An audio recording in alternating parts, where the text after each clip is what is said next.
Ladies and gentlemen, we have just a little over 3 weeks left until iPhone pre-orders start. That means that yes, the keynote announcement is likely to just be any day now, given we're getting more and more reports of everything that's coming out next month and potentially after.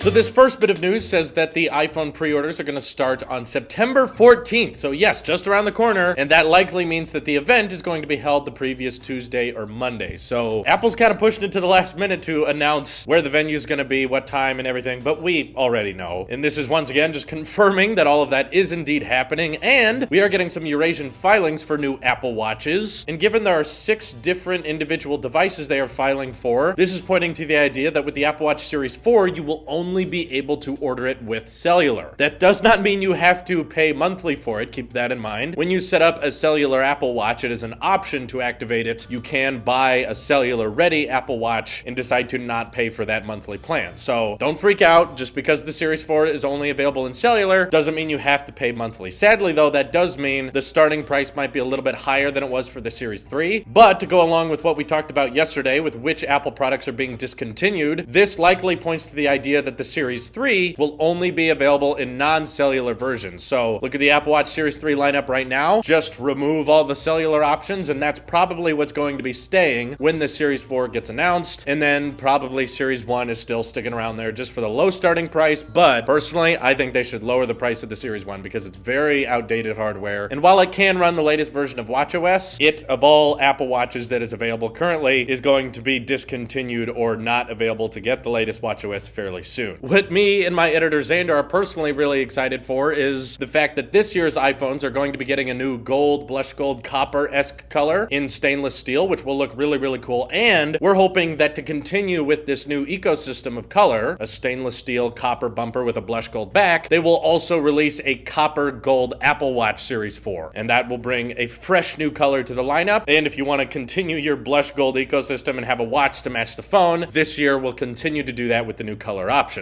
Another bit of good news that we may see at this next keynote, but it's also possible Apple could be preparing another keynote for November or October. The first bit of good news regarding the Mac Mini. We're getting reports now that Apple is working on a more pro-focused version of the Mac Mini, which I am very thankful for because this Mac has been neglected for a very, very long time. No one's addressed it. It's still sitting there starting at $500 and also 500 gigs of hard drive space, not Fusion Drive, not solid state, and they still sell it to this day and it hasn't been updated in a long time. And I really love Mac OS. I really prefer it to Windows 10, and I think it would be great to get Mac OS in a device that is as affordable as can be so that more and more people can have ready access to Mac OS and they don't have to spend all that money on the 5K display or the 4K display and get that all-in-one design. Maybe they just want Mac OS in a decently built piece of hardware. Here's hoping that they include 2 Thunderbolt 3 ports with the Mac Mini to match it with the current gen iMacs as well as 8th generation CPUs. I think you could very easily have a very low starting price for a macOS enabled device as long as you can equip your own monitor, keyboard, and mouse, just to try to keep those prices low, which will go along great with the rumored MacBook Air refresh, which personally I don't even think they're going to call MacBook Air. MacBook Air is very hypocritical in the lineup right now, given it's the thickest and the heaviest. More reports are saying it's going to have thinner bezels, definitely a Retina display, and I'm really hoping that they abandon that old style trackpad, the old style keyboard, because alongside the 12-inch MacBook and the MacBook Pro right now, it sticks out like a sore thumb. It doesn't make any sense. MacBook Air is like the one device Apple sells that has yet to get a Retina display, and it's 2018. Why are we still selling aluminum bezels on laptops, Apple? Come on. I get if you're a major fan of the MacBook Air, that's great for you. Just don't get it from Apple. You can get really good deals on equally priced MacBook Airs elsewhere. Just look at other places. You'll find really cheap MacBook Airs if that's desperately what you need. So with all that in mind, I think it's going to be an extremely popular, extremely hardware-filled keynote, or they could decide to drag things out and push it to a second keynote later in the year. Personally, I'd be okay if they treated things a bit more efficiently and just said, let's release the new Mac Mini, the new MacBook Air, the new budget MacBook, the new iPhones, new Apple Watch, new iPads, AirPower, new AirPods, and screw it, might as well throw in the new Mac Pro that's coming next year, all in a single event that everyone can get all of the hardware they're expecting for this year and next year all at one time. And most likely, they'll be unveiling the iPhone 9 as as well, the budget LCD version, but we're getting plenty of reports saying that it's most likely going to be delayed until late October, early November, just like the iPhone 10 was delayed last year, which sucks because a lot of people I know are excited for that one, but at the same time, I can understand why they may want to separate the releases given iPhone launch days are crazy enough as it is, and you're releasing 2 new iPhone 10s, which are probably going to be very popular, alongside now a budget version of the iPhone 10, which is also going to be very popular. So if you want to release these in 2 separate months and keep them far apart from each other, yeah, I do kind of get it, because then in September we can get all the Apple sheep who buy a new iPhone every single year into the store and out as fast as we can, and then later on when people who are looking for more budget-friendly iPhones who don't want to spend $1,000, they can get their iPhone as soon as they can in November/late October. It is also unlike Apple to release this much hardware at one event, so that's why I'm not completely ruling out the idea that they may release the updated Mac Mini, the new iPads, the new budget MacBook, all at a separate event later in the year. And if we look at what events they've had before and what they've released, it makes sense that Apple could host a whole separate event just about these devices, which are less smartphone based, like the Apple Watch and AirPods and AirPower. Those are all based around the iPhone, so then they have an event later in the year that's all based around productivity, like the iPads and the Macs. So I could see them doing that, but hey, let's at least hope that AirPower is officially coming out. Reports are saying it's going to start at $150. That is much better than what I was anticipating, as I've always guessed that it's going to be $250, which yes, you all said that's too expensive, Drew, and I say it's Apple. That's what you gotta come to expect. But it sounds like there's going to be like 22 different small coils inside that AirPower charge mat, and that's how it's going to be able to charge a phone, a watch, and AirPods simultaneously. While it was very annoying that they've delayed it this long, I do kind of see how it makes sense for them to wait because, for one, it wasn't ready, and we're thankful for Apple for not releasing things before they believe they're ready. Samsung. And two, it can only charge Series 3 Apple Watches, which means that if they would have released it last year alongside the iPhones and the watches, no one would have had an iPhone 8 or 10 available or a Series 3 because those devices were just coming out. Now a whole year has gone by. Lots of people have the 10, lots of people have the 8 and the Series 3. So now AirPower can reach a larger audience, whereas last year, releasing it into a market full of people who had iPhone 7s and Series 2 Apple Watches, yeah, that doesn't make a lot of sense. You still have to buy new AirPods, which sucks. But I'm really hoping for $150, they definitely include the charge brick inside. I'm scared Apple's gonna pull a stupid Apple again and release a AirPower charge mat with USB-C charge brick sold separately. But I could also see it going the route of it works with the included fast chargers that are rumored to be shipping with this year's iPhone. That'd be a little bit better because it keeps the price low. And if you have a new iPhone, you can just plug your new fast charger directly into AirPower, and now that is your new charger. But I could also understand a lot of people getting upset over that because they would buy AirPower, and if they didn't want to buy a new phone, they would also have to go out and buy a new charge brick. So that's why I'm a little bit fishy about the $150 starting price of AirPower. That seems a little bit too low for Apple, and there might be something secret hidden in the back that says, no, that's not everything you need for it. But in regards to wireless charging, there's actually some very late rumors going around that Apple is using copper in this year's Qi chargers that will allow their iPhones to charge a lot faster wirelessly, which is great because everyone wants faster charging, and I love inductive charging. So as soon as we can get more of those in the middle, we can be overall more satisfied, and Apple can get closer to removing the lightning port, which we know they all want to do. So yeah, just a couple weeks before the release, still some new rumors dropping about those iPhones getting faster wireless charging. Apple Watch Series 4 will be cellular only, but you don't have to get a plan. Just means the starting price is going to be a little higher than the Series 3. New Mac Mini refresh, hopefully with some updated specs, a good price. Maybe a space gray option, or like put AirPower on top so you can charge your devices and stuff. That would be great. But either way, the next few months, it seems like Apple's going to be releasing all of the hardware of 2018 at the same time, which I'm personally excited for. Let me know what you're excited for down in the comments below. This is your Apple Sheep here, and I will see you in the next one.